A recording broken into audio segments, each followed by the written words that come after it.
একজন যুবক ছিল। তার রাগ খুব বেশি ছিল। ছোট ছোট বিষয়েও সে চিৎকার করত।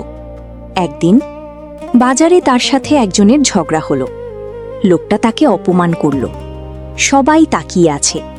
তার রাগে হাত কাঁপছে। মনে হচ্ছিল এখনই কিছু করে ফেলবে।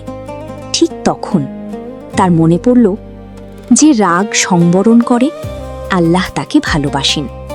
সে চোখ বন্ধ করল, গভীর শ্বাস নিল, তারপর চুপচাপ সরে গেল। লোকজন অবাক হয়ে গেল। কিছুক্ষণ পর একজন বৃদ্ধ তার কাছে এসে বলল, আজ তুমি নিজেকে জিতেছ। সেদিন সে বুঝল, অন্যকে হারানো বড় না, নিজের রাগকে হারানোই বড় জয়। মনে রাখো, যে নিজের রাগকে দমন করে সে আল্লাহর কাছে সম্মানিত। আমিন।